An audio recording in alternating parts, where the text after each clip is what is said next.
दोस्तों, कैसे हैं आप सब। मेरा नाम है कुणाल कुमार मौर्य और वैरायटी न्यूज़ के एक और वीडियो में आपका स्वागत है। और यहाँ हम आज बात करेंगे एयर प्योरीफायर के बारे में। आज के डेट में हमारे आसपास में बहुत सारा पोल्यूशन हो गया है, जिसकी वजह से हमें बहुत परेशानी का सामना करना पड़ता है। बहुत सारे हमारे यंग मेंबर्स हैं, उनको भी आजकल अस्थमा वगैरह की शिकायत आने लगी है, खांसी होने लगी है। इससे हमारा ओवरऑल जो लाइफ है वो बहुत कम हो जा रहा है। हमारे बूढ़े जो बुजुर्ग घर में हैं, उनको भी बहुत सारी समस्या आने लगी है और वो भी बहुत मुश्किल से सांस लेने में उनको दिक्कत होती है। बाहर जब जाते हैं पॉल्यूशन में तो आपको बहुत दिक्कत होती है। तो हमें अपने एयर को प्योरीफाई करने की जरूरत है, जिसके लिए आज हम डिस्कस करेंगे कि कौन कौन सी ऐसी चीज़ें हैं जो हमें एयर प्योरीफायर खरीदते वक्त ध्यान में रखनी चाहिए। चलिए वीडियो को शुरू करते हैं। और उससे पहले मैं आपको बता दूं कि हमारे चैनल पे बहुत सारी ऐसी और भी वीडियो आती है। अगर आपको इससे कुछ वैल्यू मिलता है, कुछ आपको अच्छा लगता है, तो हमारे इस वीडियो को लाइक और चैनल को सब्सक्राइब करें। तो चलिए वीडियो को शुरू करते हैं। तो अगर बात करी जाए एयर प्योरीफायर की, तो आपको सबसे पहले अपनी रिक्वायरमेंट को समझना होगा। क्योंकि अगर आप देखोगे तो आजकल गवर्नमेंट के वेबसाइट पर आप जाके चेक करोगे तो एक आता है टर्म आता है AQI, यानी एयर क्वालिटी इंडेक्स। आपके शहर में, ऑलमोस्ट सारे शहरों में ये गवर्नमेंट ने एक ये लगा के रखा है एयर क्वालिटी इंडेक्स को नापने के लिए, और उसका डेटा उन्होंने अपने वेबसाइट वो अपलोड करते रहते हैं। और आप देखोगे कि वर्ल्ड के 30 सबसे पोल्यूटेड शहरों में हमारे 22 से शहर इंडिया के आते हैं। तो हमें एयर प्योरीफायर की बहुत ही ज़्यादा ज़रूरत है। तो आप देखिए कि आपके आसपास की हवा कैसी है। मैं जहाँ बिलोंग करता हूँ, मैं जहाँ पर हूँ, वहाँ पे एयर क्वालिटी इंडेक्स काफ़ी अच्छी है। मगर आप देखें कि आपके यहाँ एयर क्वालिटी इंडेक्स कैसी है। उसी हिसाब से आपको देखना है कि आपको अपने घर के लिए या अपने लाइफ एक्सपेक्टेंसी को बढ़ाने के लिए, अपने लाइफ को बढ़ाने के लिए, क्या आपको एयर प्योरीफायर की ज़रूरत है या नहीं। तो आपको ये देखने की ज़रूरत है कि आपके आसपास में कैसा हवा आ रहा है। तो अगर आपके एयर क्वालिटी इंडेक्स, जब आप ऑनलाइन जा करके गवर्नमेंट के वेबसाइट पर चेक करोगे AQI, तो आपको ये समझ में आएगा कि AQI जो होता है वो हमारे एयर क्वालिटी इंडेक्स को मापता है कि हमारे आसपास की हवा कैसी है। तो आपको ये देखने की जरूरत है कि अगर आपके आसपास की हवा 0 से 50 के बीच में है, तो आपके उसको ग्रीन कैटेगरी के अंदर रखते हैं और ये हवा अच्छी में कैटेगरी में काउंट की जाती है। तो आपको ये समझ आएगा कि ये हवा अच्छी है, आप पे आसानी से रह सकते, कोई दिक्कत की बात नहीं है। उसके बाद जो है नेक्स्ट वो आता है 51 से 100 के बीच, जो कि येलो के अंदर आता है। ये मॉडरेट कंडीशन है, इसमें आपको बहुत अधिक दिक्कत नहीं आएगी। थोड़ा बहुत दिक्कत, जो बहुत हाई एलर्जी है उनको थोड़ा बहुत दिक्कत आ सकती है, तो इसमें भी रहना पॉसिबल है। उसके बाद जो बारी आती है वो आती है 101 से लेकर के 101 से लेकर के 150 के बीच में, जिसको को ऑरेंज कैटेगरी के अंदर रखते हैं।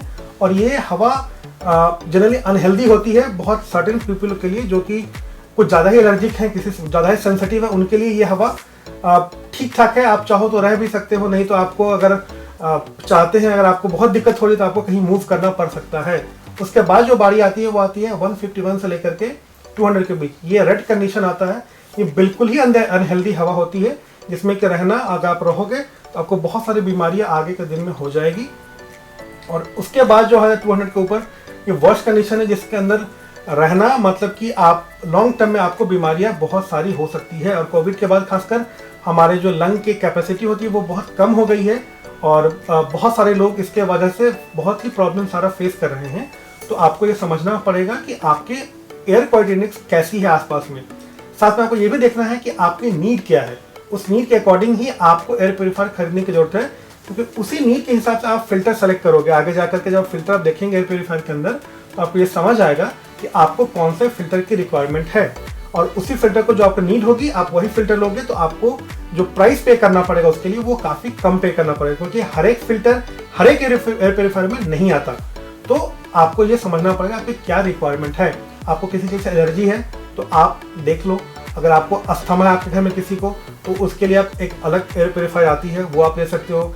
या फिर आपकी नीड क्या है, जैसे पेट, बहुत के घर में पेट होता है, यानी कुत्ते या बिल्लियाँ होती है, रखते लोग पालते हैं, तो उनके घर में उनके देखोगे कि चारों तरफ बाल होते हैं। तो क्या उसको फिल्टर करने के लिए आपके चाहिए, या फिर आपको डस्ट हटाने के लिए चाहिए, या फिर स्मोक, या किसी टाइप का घर में कोई स्मोकिंग करता है, आप चाहते हैं आपके बच्चों को उससे दिक्कत ना हो, आप उसके लिए ढूंढ रहे हैं। या आप देखोगे कि आपका घर में किसी टाइप का अजीब सा स्मेल आता है, बहुत से घर में बारिश वारिश के टाइम आता है, तो क्या आप उसको हटाने के लिए ढूंढ रहे हो। या आप घर में कोई बुजुर्ग हैं जो कि किसी चीज़ के बीमार हैं, या फिर कोविड वगैरह उनको पहले हुआ था, तो उनका जो है लंग की कैपेसिटी थोड़ी सी कम हो जाती है। तो आपको ये देखने की जरूरत है कि आपको किसके लिए चाहिए, आपको किस रिक्वायरमेंट के लिए चाहिए, कि आपका यहाँ सब ठीक है, आप सिर्फ स्मोकिंग घर में कोई करता है, आपको इसके लिए एयर प्योरीफायर चाहिए, तो आप अपनी नीड को समझो, उसी हिसाब से आप एयर प्योरीफायर को ले सकते हैं। दूसरा पॉइंट है कि आपके रूम की साइज क्या है, आप उसी अकॉर्डिंग आप एयर प्योरीफायर सेलेक्ट कर सकते हैं।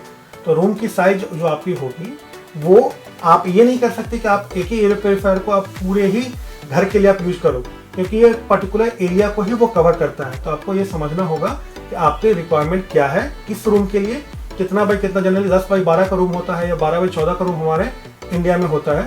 तो आपको ये समझना पड़ेगा कि आपके एयर प्योरीफायर की जो है उस पर्टिकुलर स्क्वायर फीट को वो कवर करती है कि नहीं। आप छोटा अगर कैपेसिटी का एयर प्योरीफायर ले लोगे, रूम आपका बड़ा होगा तो वो प्रॉपरली वर्क नहीं करेगा। तो आपको अपने रूम की साइज को भी समझने की जरूरत है। अगला जो पॉइंट आता है वो आता है टाइप ऑफ फिल्टर। आपको ये देखने की जरूरत है कि आपकी नीड क्या है, उसी अकॉर्डिंग आप चाहो तो एयर फिल्टर को ले सकते हो, क्योंकि हर एक फिल्ट्रेशन जो फिल्टर आता है वो हर एक एयर प्योरीफायर में नहीं आता। और अगर जितने अधिक फिल्टर्स लगे होंगे उतना आपका ये कॉस्ट ऊपर की तरफ जाएगा। तो आपको ये ध्यान रखने की जरूरत है कि आपको कौन सी एयर फिल्टर की नीड है, और जो नीड है उसी अकॉर्डिंग आप अपने फिल्टर का सिलेक्शन करेंगे जब आप एयर प्योरीफायर खरीद रहे होंगे किसी भी वेबसाइट या ऑनलाइन जा करके या फिर अपने लोकल स्टोर से। तो आपको ये देखने की जरूरत है कि आपको सबसे पहले कौन से फिल्टर की रिक्वायरमेंट है। तो इसमें जो फिल्टर आते हैं वो है प्री फिल्टर, जो कि डस्ट पॉलेंस जो होते हैं, जो फ्लावर्स के जो पॉलेंस होते हैं उनको रिमूव करता है। फिर बालों को भी ये पहले ही रिमूव कर देता है। आपको देखना है कि आपको इसके लिए चाहिए तो आप प्री फिल्टर वाला आप एयर प्योरीफायर खरीद सकते हैं। उसके बाद बारी आती है एंटीबैक्टीरियल की। वो बैक्टीरिया जो होते हैं आपके एनवायरनमेंट के अंदर, खासकर जब आप बरसात का मौसम आता है उस समय बहुत सारे बैक्टीरिया हमारे एनवायरनमेंट में होने लगते हैं, उनको ये रिमूव करता है। उसके बाद बारी आती है हेपा फिल्टर की। ये हर एक एयर प्योरीफायर में ऑलमोस्ट होता है। ये बहुत फाइन छेद से अपने एयर को पास करता है और इसके कारण आप डस्ट, स्मोक, पॉलन वगैरह भी इससे हट जाते हैं और एयर काफ़ी शुद्ध हो जाता है, यानी काफ़ी अच्छा हो जाता है हवा। उसके बाद बारी आती है एक्टिवेटेड कार्बन की। ये बहुत थोड़ा स्मेल आता है आपके घर से कभी कभी बारिश के टाइम में, ये उसको भी हटाने में काम आता है। उसके बाद बारी आती है फोटो कैटलिस्ट, यानी ये किसी टाइप का एलर्जेंट जो होता है जिससे आपको एलर्जी होती है, या फिर किसी टाइप का इन्फेक्टेंट है जिससे बहुत सारा इन्फेक्शन वगैरह हो जाता है घर में। जैसे मान लो घर में आपके घर में कोई बीमार है, वो इन्फेक्शन वगैरह क्या होता है कि एक से दूसरे हवा के थ्रू जो इन्फेक्शन पास ऑन होता है एक लोगों से दूसरे लोगों में, अगर उनके घर में वो एयर प्योरीफायर लगा है जनरली वो ट्रांसमिट नहीं हो पाता थ्रू द एयर। इसमें आपको ये हेल्प करेगा जिसमें फोटो कैटलिस्ट वाले फिल्टर लगे होंगे वो। तो आपको ये भी देखना है कि आपको इसकी रिक्वायरमेंट है क्या। उसके बाद बात आती है यूवी की, जो बैक्टीरिया होता है एयरबोर्न, जो हवा में ऑलरेडी जन्म ले लेता है ऑटोमेटिक, उसको ये न्यूट्रलाइज करता है। और लास्ट में आता है आयोनाइजर। ये क्या करता है, ये सस्पेंड करता है बहुत सारे जो चार्ज पार्टिकल्स होते हैं हमारे एनवायरनमेंट के अंदर जो हमारे लिए अच्छे नहीं हैं, उनको ये हटाता है। तो आपको ये देखने की आवश्यकता है कि आपकी क्या रिक्वायरमेंट है, और जो आपकी रिक्वायरमेंट है उसी का फिल्टर अगर आप लेंगे तो आपको ये बहुत ही कॉस्ट इफेक्टिव पड़ेगा।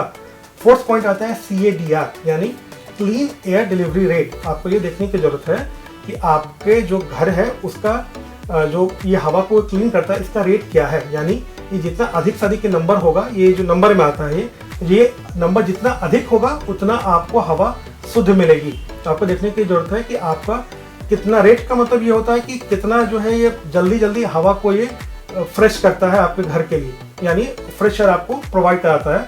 तो जितना ये अधिक नंबर होगा उतना आपके लिए बेटर है। उसके बाद आता है ACH। तो आपको ये देखने की जरूरत है कि ACH में आप एयर चेंज पर आवर, यानी कितने फ्रिक्वेंटली आपके घर के हवा को ये चेंज करता है। अगर आप लिविंग रूम की बात करोगे तो जनरली 4 से 5 काफ़ी होता है पर घंटे के हिसाब से हवा को ये जब फ्रेश करता है या चेंज करता है।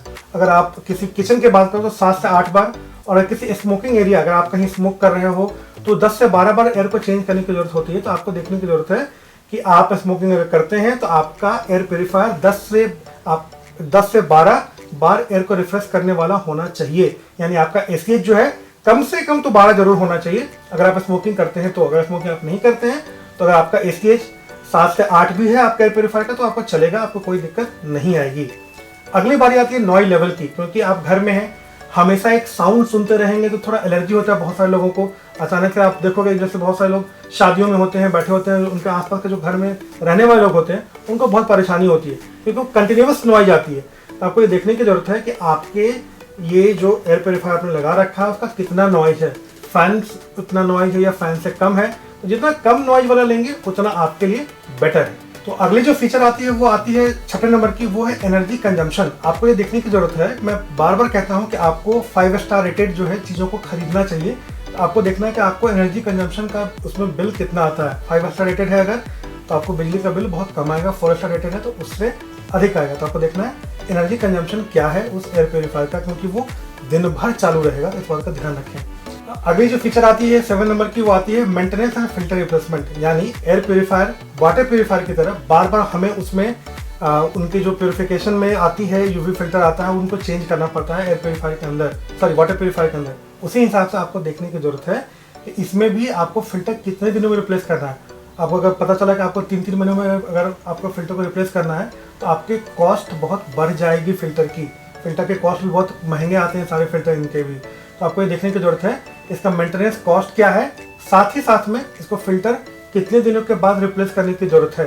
तो वो आपके बजट के अंदर होना चाहिए। नहीं तो पता चला कि आपने एयर प्योरीफायर तो खरीद लिया और फिल्टर उसका ख़राब हो गया और फिर वो काम ही नहीं कर रहा। तो आपको ये ध्यान रखने की जरूरत है कि आपके एयर प्योरीफायर में फिल्टर कब चेंज करने की जरूरत पड़ेगी, कितने दिनों के बाद, यानी वो फिल्टर की कैपेसिटी क्या है, कितने दिनों तक वो चल सकता है, ये आपको देखने की जरूरत है। 8 नंबर की पॉइंट आती है कि आपको स्मार्ट फीचर जो उसके अंदर आते हैं उसको भी आपको देखने की जरूरत है कि आखिर कौन कौन सा स्मार्ट फीचर उसमें अवेलेबल है। जैसे कि आप देखो कि फैन की स्पीड एडजस्टेबल है या नहीं, रिमोट कंट्रोल्स में फैसिलिटी है या नहीं। और आजकल साथ में स्मार्ट फीचर भी आने लगे हैं जिसमें कि आप ऐप से भी कंट्रोल कर सकते हो, तो वो भी फीचर उसमें है या नहीं, वो भी आपको देखने की जरूरत है। साथ ही साथ एयर क्वालिटी इंडेक्स उसमें दिखता है कि नहीं, कि आपके करंट की हवा कैसी है और अभी जो आप जब फिल्टर करने के बाद जो हवा आएगी वो कैसी है करंट जो एयर क्वालिटी इंडेक्स का जो है आपका हवा की क्वालिटी, वो जांचने का उसमें है कुछ भी या नहीं। अगली बारी आती है टाइमर। कई बार आप जा रहे हो या सोने वाले हो, आप सोच रहे हो कि बहुत रात पर बिजली आ जाएगी या बहुत देर तक चालू नहीं रख सकते, तो ऑटोमेटिक टाइमर के फीचर्स में अवेलेबल हैं या नहीं, ये भी आपको देखने की जरूरत है। फिर फिल्टर रिप्लेसमेंट इंडिकेटर आता है बहुत सारे एयर प्योरीफायर में। जैसे फिल्टर खराब होगा वो इंडिकेट कर देगा कि आप खराब हवा तो नहीं ले रहे हैं और आपका एयर यानी फिल्टर को रिप्लेस करने की जरूरत है, तो वो इंडिकेट कर देता है। तो आपको ये समझ में आएगा कि आपको एयर फिल्टर को रिप्लेस करना है, तो वो इंडिकेटर है या नहीं। और वेट मैनेजमेंट की उसमें क्या सिस्टम है, क्या ट्रॉली लगे हैं उसमें, कितना भारी है वो। आप कहीं अगर मान लो, आप जनरली लोग बेडरूम में हमेशा नहीं होते हैं, कभी बेडरूम में हो, कभी आप अपना डाइनिंग रूम में हो, या कभी आप सोफा वगैरह पर टीवी देख रहे हो, तो आप क्या उसको मूव कर सकते हैं अपने अकॉर्डिंग। तो आपको ये भी देखने की जरूरत है उसको मैनेजमेंट कैसा है, उसका हैंडल कैसे करने का तरीका है, व्हील वगैरह लगे हैं, वेट कितना है उसका। फिर उसमें ह्यूमिडिटी कंट्रोल के फीचर है या नहीं, क्योंकि जब आप देखोगे जब बारिश का मौसम होता है तो बहुत ह्यूमिडिटी बढ़ जाती है। पूरा घर में आपको हर जगह थोड़ा सा भीगा भीगा मौसम टाइप का हर एक घर में भी लगेगा, बाहर भी लगेगा। तो क्या उसको कंट्रोल करने के फीचर इसमें है या नहीं, ये भी आपको देखने की जरूरत है स्मार्ट फीचर के अंदर। अगली बारी आती है 9 नंबर की, वो जो है पॉइंट जो आती है वो है ओजोन एमिशन। क्या इससे ओजोन का जो हमारा लेयर है उसको क्या हार्म करने वाले इससे क्या गैस निकलते हैं क्या। तो आपको ये भी देखना है कि ये ओजोन को हमारा नुकसान ना पहुंचाता हो। वैसे ही एयर प्योरीफायर को लेने की जरूरत है, क्योंकि दोनों आते हैं। इसमें एक कुछ ऐसे गैसेज निकलती हैं जो कि हमारे ओजोन लेयर को बहुत नुकसान पहुंचाती है। तो आप जरूर देख लेना कि ओजोन इमिशन इसमें कितना है, कम से कम वाला लेना, या नहीं हो तो और बेटर है। उसके बाद आती है जो जनरली सब जानते हैं कि ब्रांड रेपुटेशन कैसा है। अच्छे ब्रांड का लोगे तो हमेशा आपको सर्विस भी अच्छी मिलेगी, खराब ब्रांड का लोगे तो सर्विस वो नहीं देंगे, फिल्टर विल्टर भी नहीं मिलता है बहुत जनरली बाद में। तो आपको ध्यान रखने के लिए तो ब्रांड कैसा है, अच्छा ब्रांड का खरीदो, अच्छा आपको सर्विस भी उसकी मिलेगी। अगली बात आती है प्राइसिंग की। आपका क्या बजट अलाउ कर रहा है आपको, आप उसको देखो एक बार, और उसी अकॉर्डिंग आप प्राइस जितना आपको पड़ रहा है, जितना आपको समझ में आ रहा है कि आपका बजट इतना अलाउ करता है, उसी का फिल्टर आप ले सकते हैं। उसके बाद बारी आती है वारंटी। 12 नंबर की जो पॉइंट है कि आपको वारंटी भी देखने की आपको जरूरत है कि क्या कितनी अधिक से अधिक वारंटी वाला प्रोडक्ट लोगे आप तो आपको अच्छा रहेगा। बाद में जब भी आपको सर्विस चाहिए, पहले ही खराब हो जाता है अगर, तो आपको वारंटी उसके अंदर कवर होगी। और एक नेक्स्ट पॉइंट है जो आपको सबको पता है कि आपको अच्छे रेपुटेड सेलर से लेना है। अमेजोन या फ्लिपकार्ट पे देख रहे हो, या फिर अगर आप लोकल स्टोर से भी खरीद रहे हो, तो आपको देखना है कि अच्छे रेपुटेड सेलर से परचेज करें, ताकि आपको कोई दिक्कत आए तो वो आपको हेल्प करे। पता था छोटे दुकानदार से अगर आप लेने जा रहे होंगे, जिनका बहुत अच्छे छोटी सी शॉप है, बहुत छोटी सी शॉप है, तो दिक्कत हो सकती है आपको। मगर आप फिर भी आप देख लो, अगर उससे आपकी अच्छी टच है, आप अच्छी जान पहचान है, तो डेफिनेटली खरीद सकते हैं आप। तो इन सब बातों का अगर आप ध्यान रखेंगे तो आप एक अच्छा एयर प्योरीफायर खरीद पाएंगे। और नेक्स्ट वीडियो में हम डिस्कस करेंगे कि कौन कौन से अच्छे एयर प्योरीफायर हैं जो कि पर्टिकुलर बजट में आते हैं। अगला वीडियो हम उसका बनाने जा रहे हैं। तो मिलते हैं फिर अगले वीडियो में। मेरा नाम है कुणाल कुमार मौर्य और कैमरा के पीछे है अस्मी। मिलते हैं फिर अगले वीडियो में। Till then bye bye.